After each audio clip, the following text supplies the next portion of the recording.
성서는 우리에게 이렇게 요구합니다. 요한복음 12장 24절을 보십시오. 굉장히 중요한 구절입니다. 내가 진실로 진실로 너희에게 이르노니 한 알에 밀이 땅에 떨어져 죽지 아니하면 한 알 그대로 있고 죽으면 많은 열매를 맺느니라. 죽으면 많은 열매를 맺고 죽지 않으면 한 알 그대로 있습니다. 누가 그렇게 사셨습니까? 예수님이야말로 이 말씀 그대로인 분입니다. 그가 죽으심으로 얼마나 많은 형제를 얻어냈습니까? 얼마나 많은 신자를 얻어냈습니까? 예수님의 삶입니다. 이 말씀의 연결이 어떻게 되는지 26절을 보십시오. 사람이 나를 섬기려면 나를 따르라.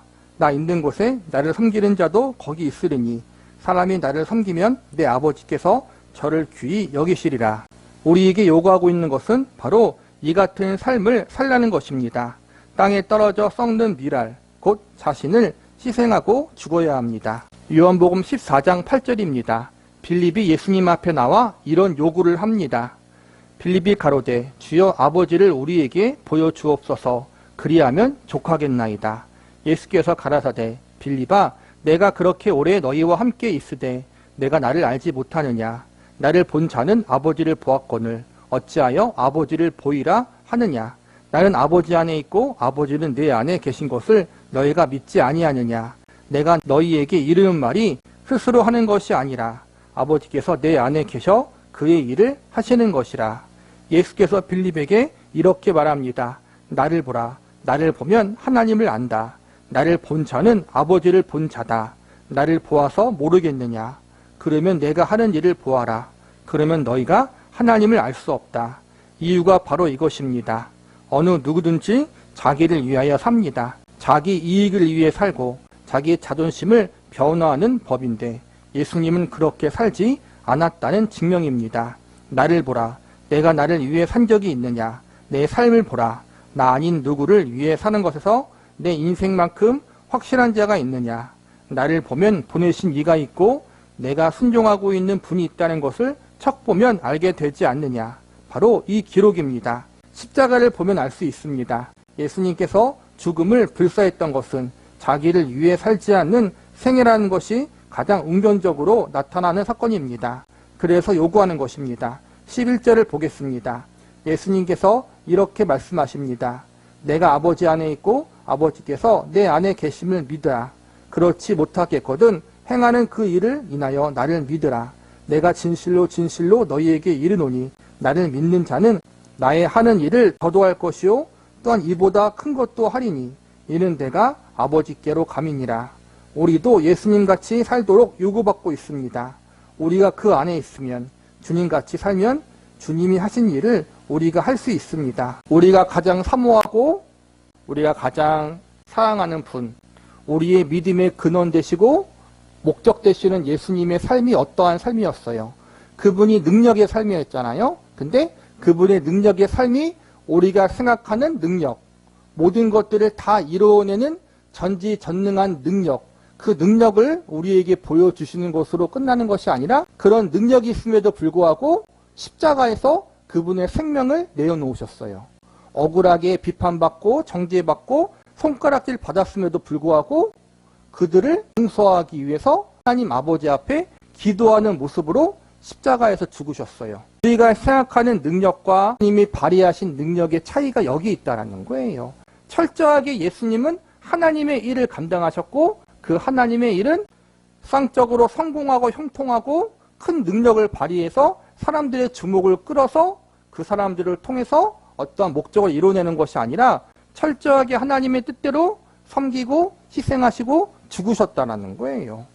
예수님은 한 번도 그분의 자의대로 행동하거나 말하지 않고 철저하게 하나님의 뜻과 그분의 생각과 그분의 의지대로 순종하셨어요. 우리가 그것을 본받아야 한다는 거예요. 우리의 생각으로는 이렇게 하는 것이 하나님께 영광이 될 것이고 우리의 생각으로는 이렇게 하는 것이 교회의 유익이 될 것이고 내 생각에는 이렇게 하는 것이 더 좋을 것 같다라고 하지만 우리는 내 생각을 실행하는 것이 아니라 예수님이 어떻게 순종의 삶을 사셨는가 그것을 우리가 말씀을 통해 목격하고 그것을 따르기 위해서 힘쓰는 사람들이 되어야 해요. 내 생각에는 이럴 것 같은 데가 아니라 하나님의 말씀에 따라서 예수님의 모습이 어떠했는가, 그 모습을 우리가 따라야 한다는 거예요. 주님이 하신 일은 단 하나입니다. 내가 온 곳은 양으로 생명을 얻게 함이니라. 많은 사람을 위하여 내 목숨을 대속물로 주노라. 우리도 그렇게 부름받은 자입니다. 우리는 자신을 위하여 사는 자가 아닙니다. 우리 중에 아무도 자신을 위하여 사는 자가 없고 자기를 위하여 죽는 자도 없습니다. 우리는 사나 죽으나 주의 것입니다. 우리의 삶은 우리를 위해 있지 않습니다. 그것은 다만 우리의 삶으로 인하여, 우리의 인생으로 인하여, 나의 존재로 인하여 이 진리가 결과가 되도록 하기 위하여 부름받은 자들입니다. 마치 예수님 같이 말입니다. 예수님이 십자가에 달리심으로, 죽으심으로 복음의 열매를 맺으며 하나님께서 예수님을 보내신 목적을 이룬 것 같이 오늘 우리도 그렇게 부름받은 삶을 사는 자들입니다. 나의 삶을 통해 내 이웃들이 예수 그리스도에게 돌아오는 결과가 맺혀지는 삶으로 부름받았기 때문에 우리의 삶은 능력 있는 삶이라고 합니다. 밟으면 밟힙니다. 찢으면 찢기는 것입니다. 이것이 우리의 삶입니다. 고린도후서 6장 3절에 이 삶을 정확하게 묘사하고 있습니다.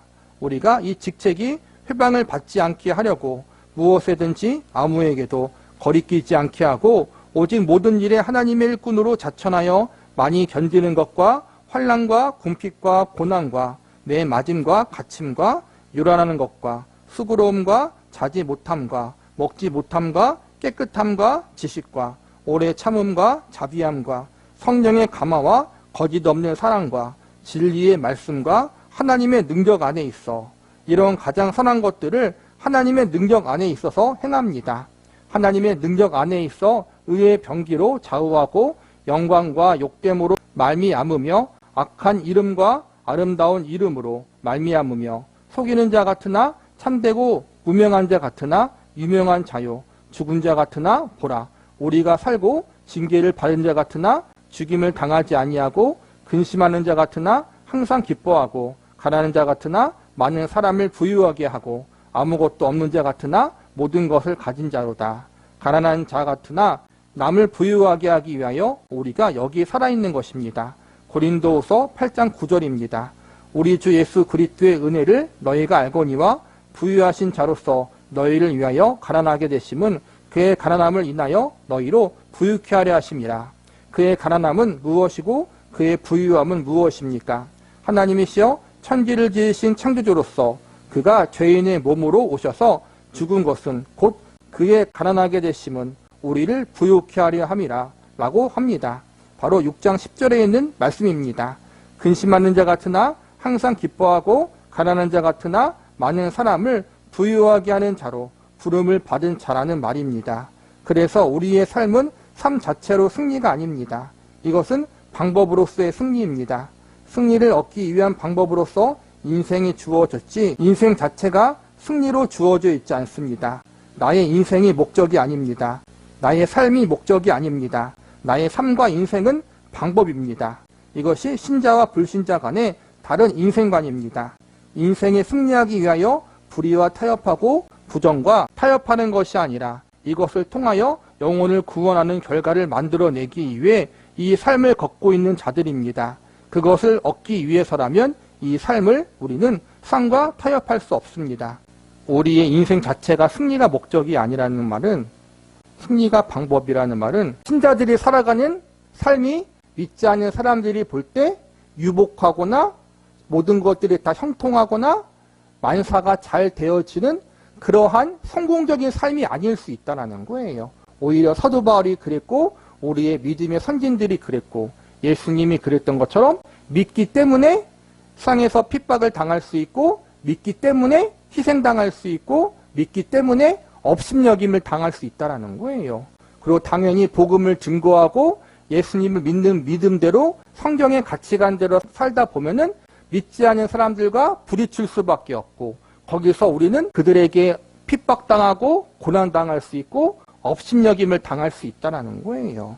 우리는 억울해서 그들에게 항의할 수 있고 싸울 수 있고 같이 부딪힐 수 있지만 같이 삿대질할 수 있지만 믿기 때문에 우리가 참고 인내하고 견딜 수 있는, 똑같이 우리가 대항할 수 있지만 우리가 한 발 물러서서 내 손해를 감수할 수 있는 그러한 부분들이 믿는 자들의 삶 가운데 있다라는 거예요. 예수님처럼 그들에게 우리의 실력을 행사해서 이기는 것이 아니라 당해주는 것.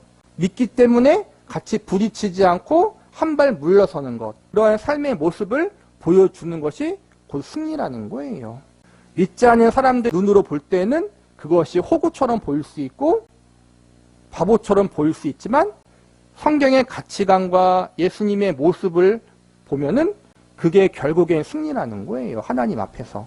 우리는 세상 사람들이 인정하는 승리를 따라가는 것이 아니라 하나님과 예수님이 인정하는 승리를 따라가는 사람들이기 때문에 우리가 세상의 가치관에 따라서 우리의 인생을 판단하는 것이 아니라 성경의 가치관과 기준에 따라 우리 인생을 판단하고 분별하고 그 기준대로 살아갈 수 있는 사람들이 되어야 해요. 말씀의 기준에 따라 살아가지 않으면 안 된다는 거예요. 근데 많은 성도들이, 많은 교회들이 성경의 가치관과 말씀의 가치관, 예수님의 모습을 따라가기보다는 세상에서 말하는 성공과 승리의 기준을 따라갈 때가 많이 있잖아요.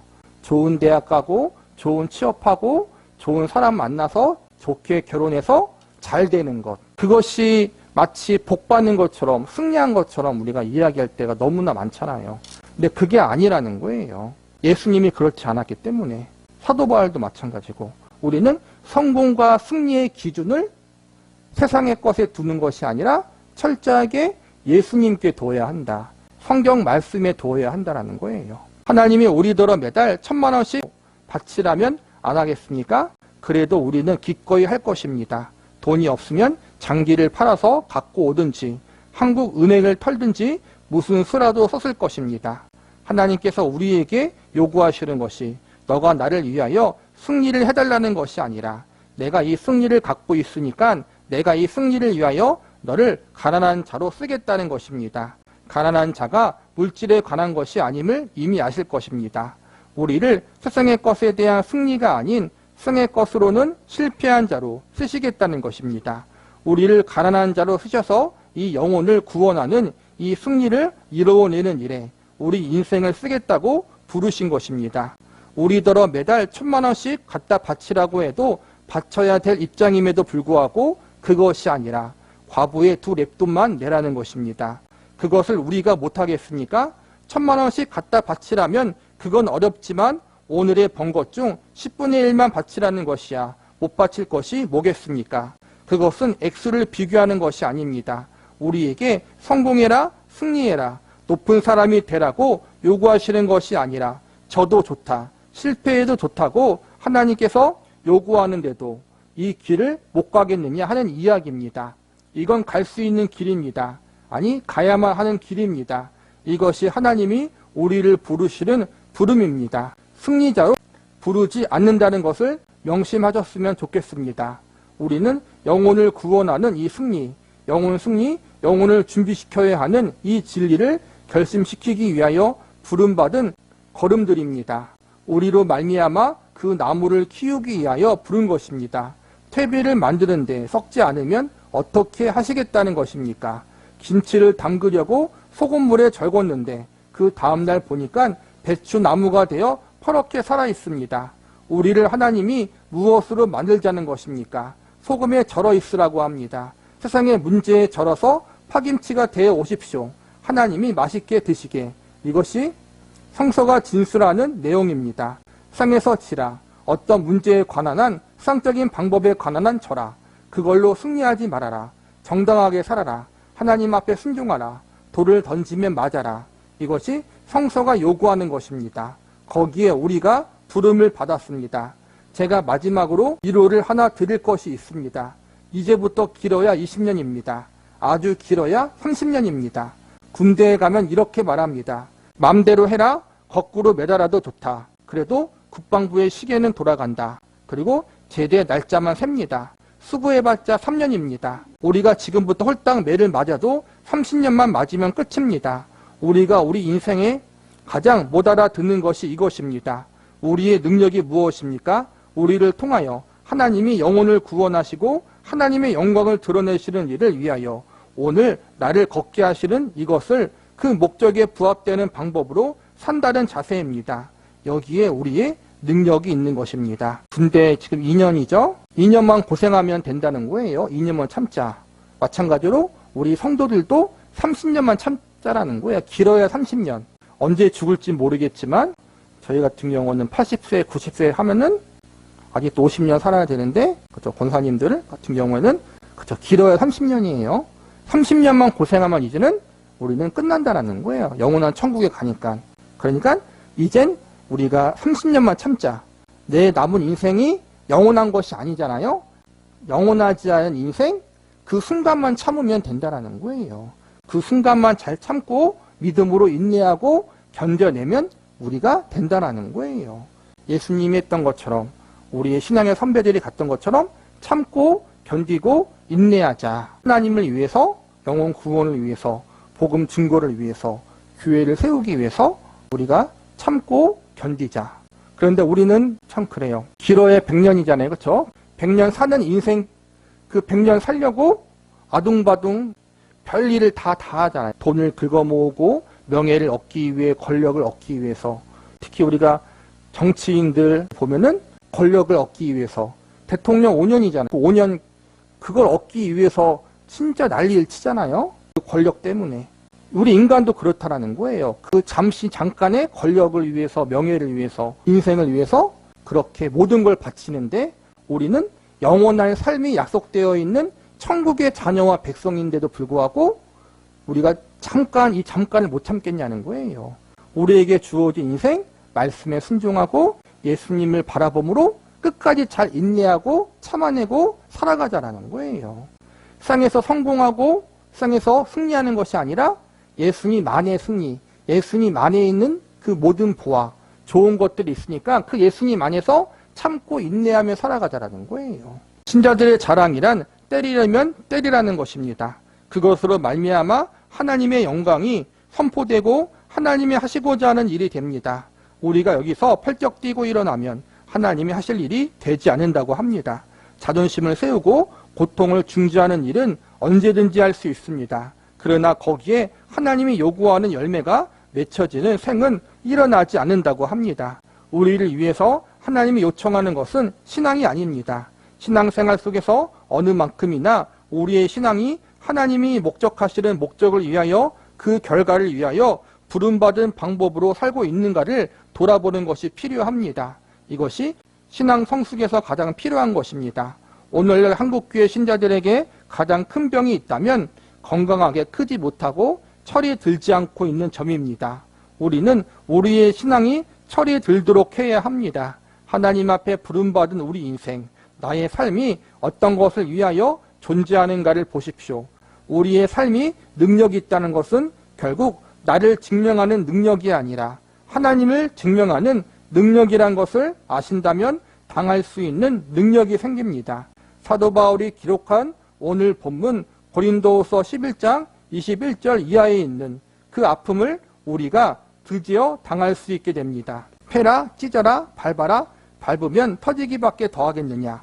우리의 삶이 이 방향과 이 안목을 갖기 시작할 때 우리를 무너뜨릴 수 있는 것은 아무것도 없습니다. 우리를 좌절시킬 수 있는 것은 없습니다. 불안한 날도 없고 불행한 날도 없고 주님이 가신 그 길에 승리감이 우리를 만족해 하는 일밖에 없습니다. 살면 살아서 할 일이 있고 죽으면 죽어서 갈 길이 있는데 무슨 걱정입니까? 오늘 나에게 주신 돈을 주를 위하여 쓸 수 있고 오늘 주께서 내게 마시는 음식을 주시면 주 안에서 기쁨으로 먹으니 아무런 걱정이 없습니다. 우리가 가는 길 그 끝을 하나님이 영광을 받으시겠다는 것으로 선포하고 인도하고 계시기 때문입니다. 우리의 인생이 이렇게 초대받은 인생인 줄 알고 주 앞에 우리가 버려야 할 것을 버리고 힘을 다할 것을 다하고 결심할 것을 결심하는 시간이 되시기를 바랍니다. 우리의 성도의 인생이 세상으로 볼 때 크게 잘되고 성공하고 남들이 부러워할 만한 그러한 형통을 경험하지 못할 수 있어요. 오히려 믿는 믿음 때문에 세상과 타협하지 않기 때문에 진리를 쫓기 때문에 말씀에 따라 살기 때문에 세상 사람들이 우리를 핍박할 수 있고 그래서 억울한 일을 당할 수도 있고 손해를 당할 수도 있어요. 그런데도 불구하고 그러한 어려움이 있고 크게 성공하지 못한 부분이 있어도 하나님이 보실 때 내가 예수님 안에 있다면, 내가 믿음으로 살아가려고 노력한다면 그것이 하나님이 보실 때 승리이고 성공이고 형통일 수 있다는 거예요. 그래서 예수님 안에 있는 신자에게는 절대적인 실패가 없다라는 거예요. 절대적인 절망이 없다라는 거예요. 왜냐하면 모든 것들을 합력해서 하나님이 선을 이루시기 때문에, 그러기 때문에 현실의 어려움에 실망하지 말고 우리가 세상에서 하나님의 미랄로 썩어지는 듯한 그러한 아픔을 당하지만 끝까지 잘 참아내고 인내하며 나아가다 보면은 이제는 우리가 먼 훗날 칭찬과 영광의 면류관을 받을 수 있을 거라는 거예요. 결국엔 예수님 안에서 우리는 승리할 것이고 예수님 안에서 영광된 존재로 될 거예요. 그것을 예수님이 약속하셨기 때문에 우리가 그 예수님을 신뢰함으로 끝까지 우리가 믿음으로 세상과 타협하지 아니하고 살 수 있는 저와 여러분이 되기를 바라겠습니다.